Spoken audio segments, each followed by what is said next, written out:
여러분 반갑습니다. 여러분의 멘탈 전도사 천만쌤입니다. 어느새 또 저녁 시간이 다가왔는데 천만 뉴스 한번 시작하도록 하겠습니다. 다양한 소식들이 있는데요.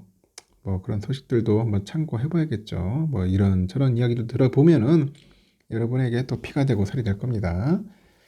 반도체 섹터, 삼성전자, 하이닉스 이런 쪽 좋아하는 분도 있겠지만은 그래도 또 잘 나가는 종목들도 있고 또 조심해야 할 부분들도 있습니다. 그런 부분들을 우리가 하나씩 알아둘 필요는 있는 것 같아요.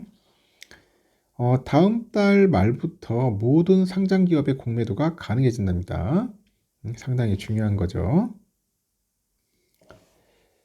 2020년 3월 코로나 그 여파로 인해서 전면 금지에 나선 지 이제 5년 만입니다.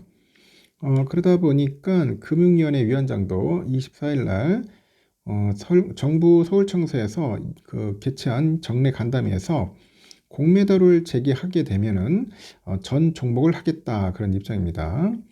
시스템 점검에서 문제가 없다고 확인이 되면 다음 달 31일 날 전면 재개할 거라고 하는데 공매도는 주가 하락이 예상되는 종목의 주식을 빌려서 매도하는 식인데 차익을 남기는 거래입니다. 팬데믹 직후에 시장의 변동성이 커지다 보니 전면 금지했다가 21년 5월에 코스피 200 지수랑 코스닥 150 지수에 편입된 350개 종목에 제한적으로 허용을 했어요.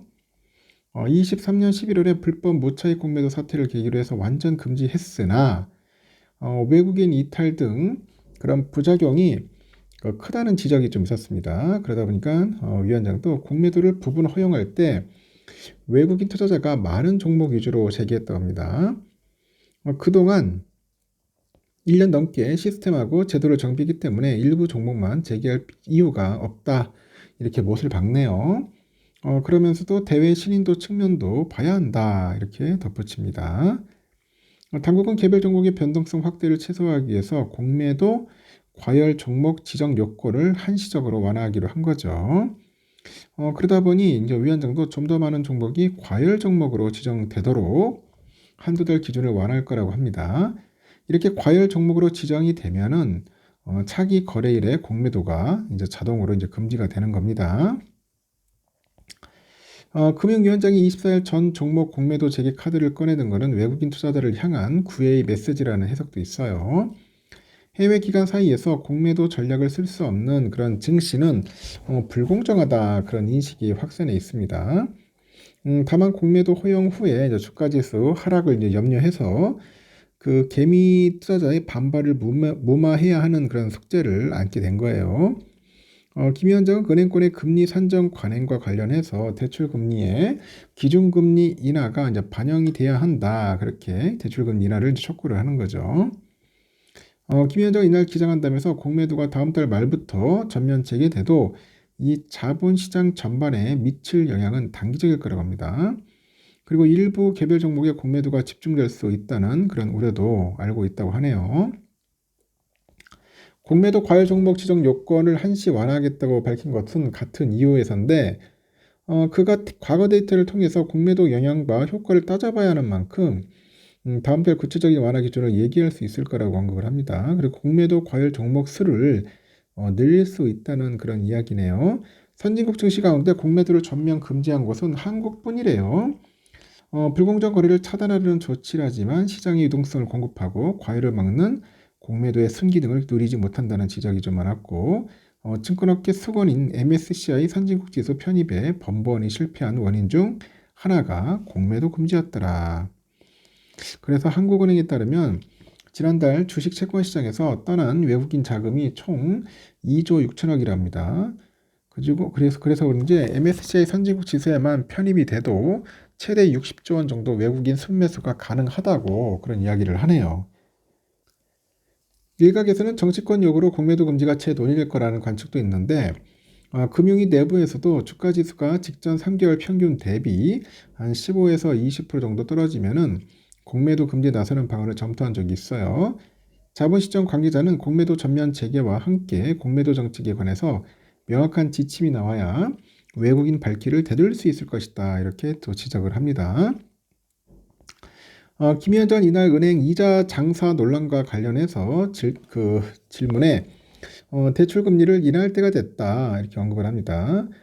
기준금리 인하가 시장에 반영되기까지 시차가 있고 작년 말에는 가계부채 관련 이슈도 있었다고 합니다.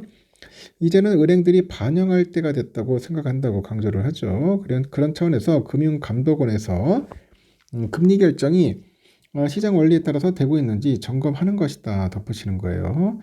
은행연합회에 따르면 신규 취급액 기준 5대 시중은행의 지난해 12월 평균 가계대출 금리가 연 4.49에서 5.17로 금리 인하 전인 9월과 비교를 해보니까 오히려 0.45에서 0.7% 정도 올랐습니다. 금감원은 지난 21일 은행의 차주별 상품별로 중거 가산 금리 변동 내역과 근거해서 우대금리 적용 현황 등의 자료 제출을 요구를 했네요. 최근에 카드사들이 애플페이 도입이 나서다 보니까 이 수수료 문제가 불거진과 관련해서 금융당국이 관여할 문제가 아니다. 이 가맹점과 소비자에게 부담이 전가되지 않도록 시장 상황을 면밀히 지켜보겠다. 뭐 그런 이야기도 있고. 하여튼 뭐 다양한 이야기들이 있는데 문제는 공매도다 공매도. 이제 공매도 관련된 이야기가 있어서 이야기를 하는 겁니다. 그래서 여러분들 좀 신경을 좀 쓰셔야 할 것 같아요. 공매도 참 제가 봐도 좀 깨름직하네요. 깨름직합니다. 그리고 아주 또 흥미로운 이야기인데 지난해 하반기부터 큰 폭의 하락세를 보였던 주요 2차전지 관련 종목들이 2월 들어가지고 반등세에 좀 접어든 것 같아요. 요즘 그 정보 데이터 시스템에 보니까 LG엔솔이 9.05% 상승했어요. 같은 기간에 삼성 SDI 9.05, 에코프로 8.64, SKI 테크놀로지 23.8%. 그래서 주요 2차전지 관련 종목이 일제히 큰 폭의 상승세를 보였답니다. 2차전지주는 한때 반도체랑 국내 증시를 이끌어가는 주도주로 주목받았는데 하지만 지난해부터 전기차 수요 둔화 여파로 기업 실적이 내리막을 걷다 보니까 주가 역시 크게 하락한 상태죠.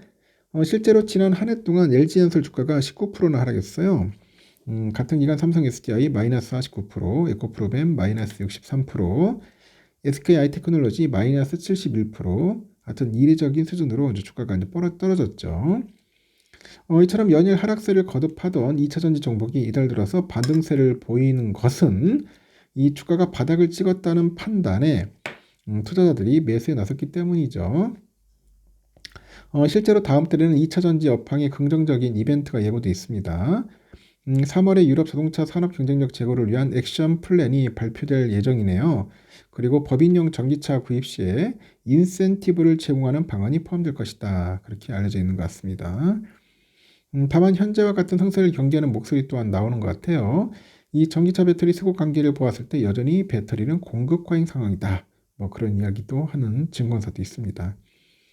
하여튼 최근에 좀 올랐다는데 하여튼 좋은 현상이긴 하지만 또 언제 또 꺾일지 모르겠다는 겁니다. 하여튼 빨리 좀 많이 올랐으면 좋겠습니다. 다음 달 이제 공매도 이제 발생하니까 공매도 이제 제기되니까 그 부분도 잘 참고하셔서 투자에 유의하시기 바래요. 여기까지 하겠습니다. 편안한 밤 보내십시오.